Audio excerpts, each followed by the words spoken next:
Hello, and welcome to Upper Schuylkill Valley Park's program today on tadpoles, part of the series of amazing amphibians. This is the first program in the series, really because tadpoles are part of the first part of the life of an amphibian. Amphibians are amazing animals. They're born in one form, but they completely change into another form. So they'll start their life in an egg, and when they're born, they actually come out and they resemble something much like a fish. And if you look right here, you can actually see some tadpoles. These are bullfrog tadpoles, and you can see how they do resemble a fish. And when you look at them, they're mostly just a head with a long tail to them. However, tadpoles will start a process called metamorphosis, which is a really big fancy word for saying changing. And so what happens is they're actually going to start changing from something that looks and lives like a fish. Tadpoles, when they're born, they have gills just like fish do, but they're soon going to start to develop lungs, they're going to start to develop arms, they're going to start to develop legs, and then that tail will actually not fall off, but actually be absorbed into the rest of the body. It's actually just going to kind of shrink into the body as the animal starts to grow. So tadpoles can change into frogs as soon as 30 days, or in the case of these bullfrogs, up to 2 years. So this is actually a year-old tadpole, and so this would overwinter kind of more like the fish stage, and then starting in their second season is when they're actually going to start to change. It's very difficult to see, but these actually do have little tiny legs starting to sprout on them. So they're starting their process to change over into a frog. Usually what happens first when a tadpole starts to change is they actually start to grow their back legs first. And then once the back legs grow to a full length, then the front legs will start to grow. And after the front legs grow, then they'll actually start to develop their lungs and they'll start to lose their gills. Now, when they start their process like a fish, when they still have gills, they kind of eat like the fish do at that time, and they eat a lot of leaf, and they eat a lot of decaying matter in the water, but in particular, they live a lot off of leaves. But as they start to change and as they start to develop, they start to eat more like frogs. So as they get a little older and when they start to develop lungs, they actually switch over to a meat-based diet at that point. And that's when they start to eat things like bug larvae and actual live bugs that may land on the surface of the water. And so by the time that they get all their 4 of their legs and they have their lungs, they're going to be on a completely meat-based diet. And they will start to absorb their tail after that. And like I said, it doesn't fall off. It actually absorbs and goes into the body. And then they will actually end their life as a frog. Now, amphibians are all different. Frogs are the only ones that will develop into tadpoles. And another name for a tadpole you'll hear is called pollywog. But they're the only ones that develop into tadpoles. Frogs and toads, when they're first born, their eggs are laid in water, and they're born in water, and they actually resemble the fish. Now, when it comes to amphibians like salamanders, they look very similar to themselves.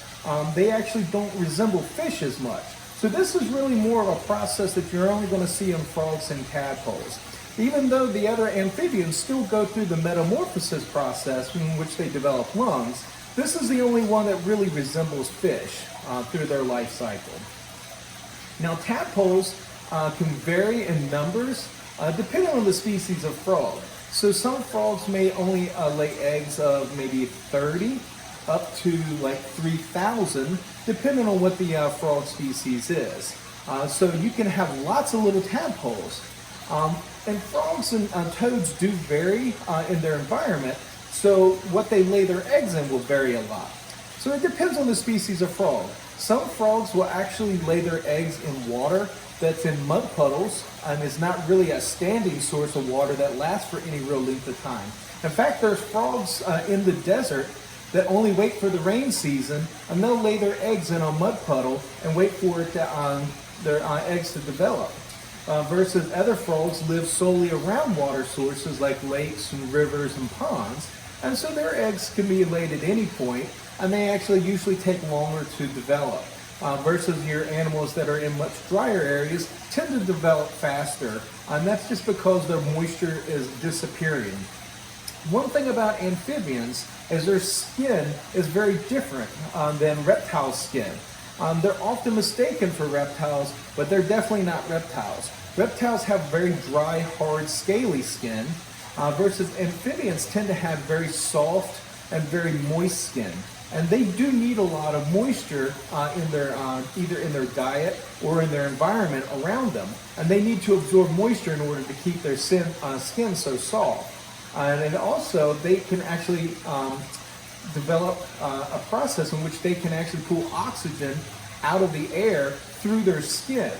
So the one way of telling if there's pollution in an area is by whether you have amphibians, because amphibians are the first markers to let you know if an area is starting to get polluted, both by air pollution or water pollution, because they actually absorb that through their skin, and they're very delicate animals, and they do not take toxins very well. So tadpoles won't live in water that's toxic. Even though it may look stagnant and it's certainly not water that you would want to drink, that water is not at a toxic level. Versus if it's water puddles, say like in a landfill were to be laid, you probably won't find tadpoles or frogs laying eggs in it because that water would be polluted and it wouldn't be suitable for them to actually survive in. So amphibians are really good indicators to how important and how clean an environment is. So they're very important animals to have. Just alone around your house is a good indication as to whether things are safe or not, especially when it comes to air pollution and it comes to water pollution. Now, we're going to continue this series next time with something that looks very similar, but you'll actually get to see what the body of the animal looks like. This is the early stages, and then we're going to look at what will be the next stage animal will be coming up. Now, this is the tadpole. The next program we have coming up will be on salamanders, and so you'll actually get to see something that looks completely different than a frog, but yet has a very similar body shape. And it looks very similar to the tadpole. And so look forward to seeing you guys and hearing from you guys for the next program.